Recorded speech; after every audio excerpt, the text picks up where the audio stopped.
deliver papunta sa bahay nila Pangulong Bongbong Marcos at Speaker Martin Romualdez.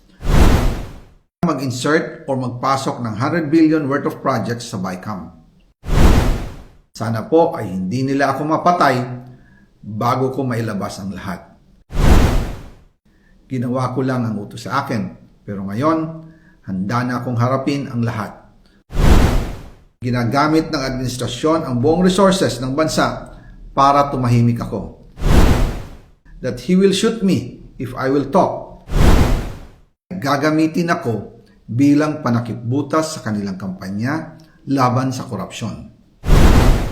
Hindi na ako mananahimik, ilalabas ko ang lahat ng katotohanan. May resibo, may ebidensya, at may pangalan. Para sa bawat Pilipino, alam ko na buo ang galit ninyo sa akin ngayon. Nauunawaan ko rin kung bakit, lalo na at malaki ang halagang nakataya. Pero bago kayo humusga, hayaan ninyong ipaliwanag ko ang buong katotohanan. Matagal akong hindi nagsalita dahil may direktang utos sa akin. Huwag nang bumalik ng Pilipinas at manahimik na lamang.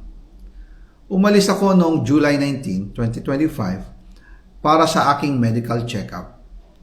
Nakaplanong bumalik pagkatapos ng SONA ni Pangulo. Pero habang papauwi na ako, tinawagan ako ni dating Speaker Martin Romualdez at sinabihan, "Stay out of the country. You will be well taken care of as instructed by the President." Noon naniniwala pa ako sa kanila, kaya't hindi ako bumalik. Tumikom ang aking bibig, sumunod ako, pero ang hindi ko alam, ang ibig pala nilang sabihin sa aalagaan ka namin ay gagamitin ako bilang panakipbutas sa kanilang kampanya laban sa korupsyon. Ginawa nila akong poster boy ng kanilang sariling kasinungalingan. Ngayon, hindi na ako mananahimik, ilalabas ko ang lahat ng katotohanan. May resibo, may ebidensya, at may pangalan. Nagsimula ito nung tumawag si Sekmina Pangandaman sa akin nung nag-umpisa ang BICAM process last year, 2024. Ang sabi niya, katatapos lang ng meeting nila ni Pangulo at may instructions na mag-insert o magpasok ng 100 billion worth of projects sa BICAM. At sinabi pa ni Sekmina, you can confirm with Yusek Adrian Bersamin dahil magkasama sila sa meeting ni Pangulong BBM noong araw na yon.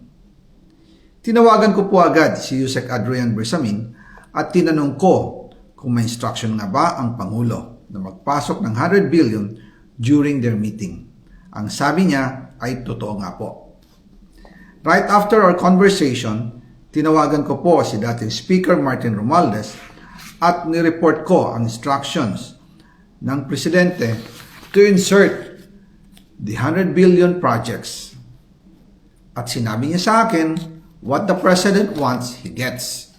After ng ilang araw, nag-set po ng meeting si Sekmina Pangandaman at Yusek Adrian Bersamin sa amin ni dating Speaker Martin Romualdez sa Aguado Building in front of Gate 4 ng Malacanang at nandun din po si Yusek Jojo Cadiz.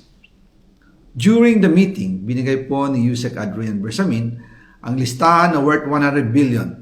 Tinanong ko po si Yusek Adrian kung saan galing ang listahan. Ang sagot niya, galing kay PBBM mismo at binigay niya ito mula sa brown leather bag.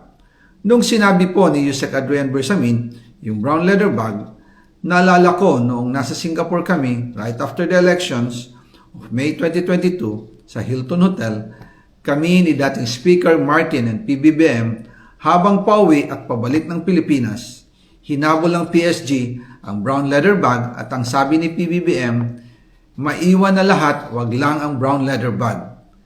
Kaya naniwala ako na utos talaga ito ng Pangulo.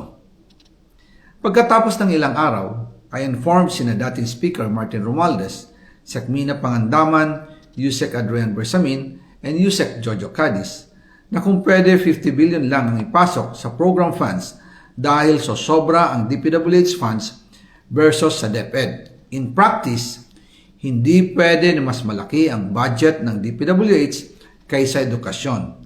And yung balance na 50 billion, ilagay na lang sa unprogrammed funds for the 2025 budget dahil Office of the President din ang nagre-release ng lahat ng unprogrammed funds. Pagkatapos ng isang araw, tinawagan ako ni Sec Mina at sinabi ang mensahe ng Pangulo. Ipasok ninyo yan dahil pinangako na sa akin ni Speaker Martinian at hindi na pwedeng baguhin. Kumbaga, ang utos ng hari hindi pwedeng mabali. Again, I informed the Speaker and asked clearance about the instructions ng Pangulo. At ang sabi niya, wala tayong magagawa. Kaya po nagtataka ako kung bakit sinasabi ni Pangulo na hindi niya makilala ang budget, samantalang lahat na binawas at dinagdag sa mga ahensya ng gobyerno ay humihingi ng approval sa kanya si Sec Mina Pangandaman.